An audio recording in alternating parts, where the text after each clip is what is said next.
ഒരു തർക്കം. പല കാര്യങ്ങളും പറഞ്ഞ് ഒരിക്കൽ ഒരു ആനയും പശുവും കൂടി വഴിയിലൂടെ നടന്നു പോവുകയായിരുന്നു.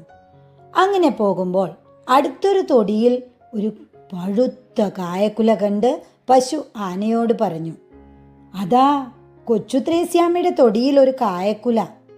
ആന വേഗം തുമ്പിക്കൈ നീട്ടി അത് ഇറുത്തെടുത്ത് തിന്നാനുള്ള ഒരുക്കമായി. പശു പറഞ്ഞു, അല്ല എൻ്റെ ആനച്ചേട്ടാ, ഇത് എവിടുത്തെ മര്യാദ? ഞാനല്ലേ കുല കാണിച്ചു തന്നത്, അപ്പോഴത് എൻ്റെയാണ്. ആന പറഞ്ഞു, അമ്പടികള്ളി, നീ ആള് കൊള്ളാമല്ലോ.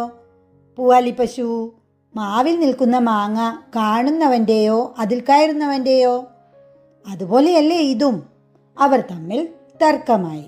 അപ്പോൾ ആ വഴി ആര് വന്നെന്നോ?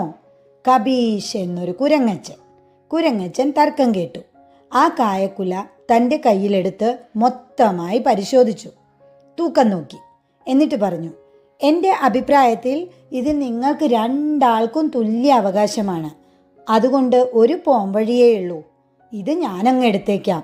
അതും പറഞ്ഞ് കുരങ്ങച്ചൻ കായക്കുലയും കൊണ്ട് തൊട്ടടുത്ത മരത്തിലേക്ക് ഒരൊറ്റ ചാട്ടം വെച്ചു കൊടുത്തു.